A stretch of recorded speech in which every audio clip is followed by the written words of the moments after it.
Hi everyone. Finally coming to a video which was being requested in the previous videos on the skills that we discussed for different functions. Today I'm going to highlight 7 skills that are needed to be in the HR stream or HR function, and apart from these skills at the end I will also share a couple of recommendations for blogs, websites and some certification courses which are done by professionals in the HR function. The information that I'm sharing has been initially shared by one of my friends from Exceleri who has an HR background. So the information will be backed by a lot of facts and a lot of recommendations which will be listed down in the description box for your reference. According to my friend, there are a variety of fields in which an HR student can get into. Those of them have been listed on the screen for your reference. But for them, 7 skills are necessary to get into these fields, which we will be discussing now. So starting off with the first skill, which is organizational behavior. Organizational behavior is one skill that any HR person will be required to have no matter which field he enters. Organizational behavior basically means understanding how different individuals within an organization behave, whether as individuals or in teams or groups. So sometimes when you need to bring about a change in the organizational structure or the organizational dynamics, then you need to have understanding of how an organization behaves. It always helps you bring about some positive impact by changing the policies within an organization, and hence this skill is necessary. For this, my friend recommended 2 books which are there on the screen and 2 courses as well, which I will be now flashing on the screen. All the courses or all the books that I'm recommending will be down in the description, so you can check them out from there. Let's move on to skill number 2. The second skill that most people would be aware of is management, compensation, and wage determination. This basically means that all the people within the organization are paid something, whether it's in the form of money or in the form of kind, perks, or other incentives, and these need to be determined by the HRs or need to be transformed by the HRs in a way such that the employees feel rewarded at the end of the day. So compensation structures and the changes that are made in there need to be determined by the HRs, and for that they need to understand how compensation basically works as a motivator as well as an incentive for the employees to stay within the organization.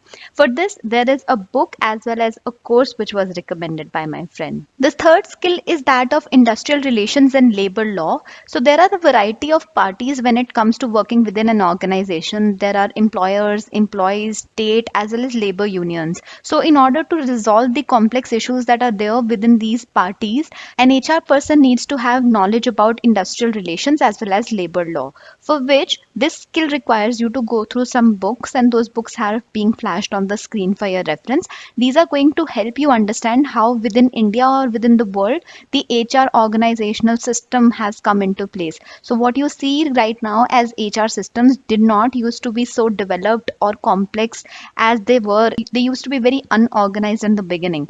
So this information can help you understand how those have evolved over the time and how such issues can be resolved in the present time. The fourth skill is also very predictable. It is the recruitment and talent acquisition.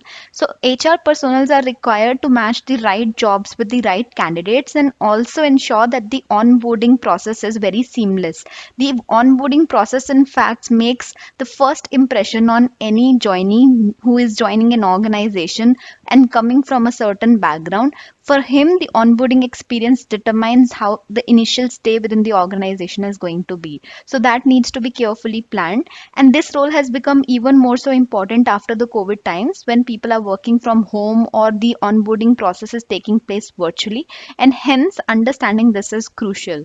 There are 2 courses which were recommended by my friend in order to understand this particular skill. The fifth skill is that of performance management. So an HR person is responsible for developing and implementing an efficient performance system within the organization. Performance management basically means understanding how your different employees are performing and whether their performance is in line with the objectives of the organization or not. So this particular skill is very important because this helps in ensuring whether there is a performance based culture within your organization or not. So designing that performance management system becomes a core responsibility of the HR.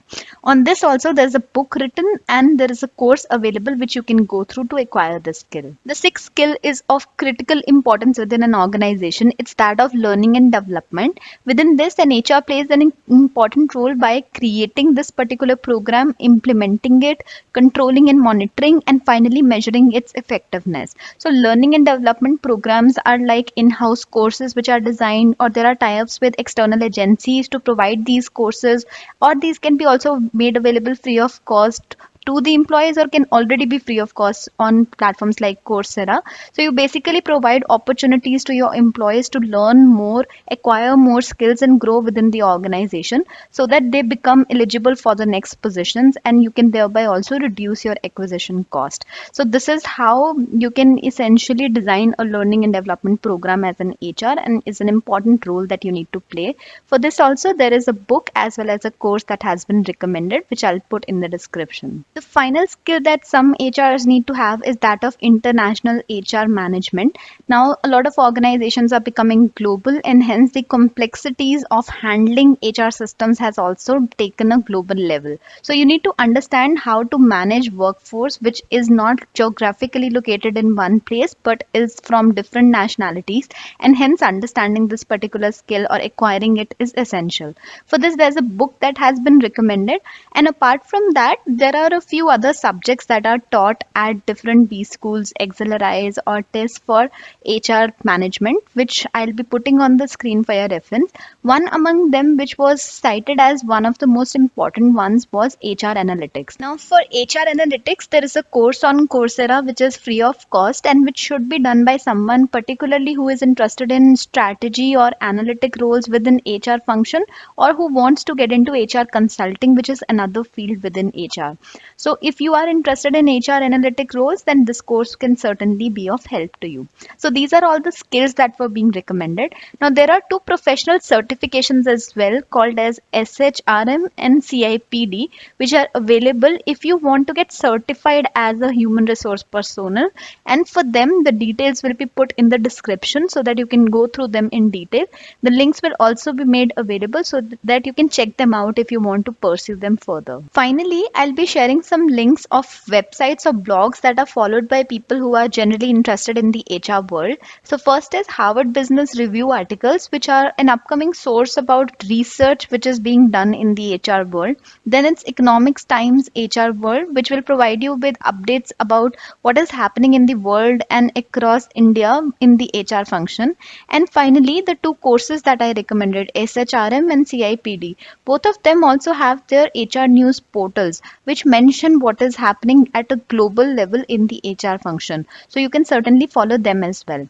Another recommendation would be to follow the CHROs, which is Chief Human Resource Officers or CEOs of various organizations that you follow on LinkedIn or on various other platforms, so that you can keep yourself updated about their HR policies. That can act like a fodder for the different interviews that you appear for in the future in the HR world.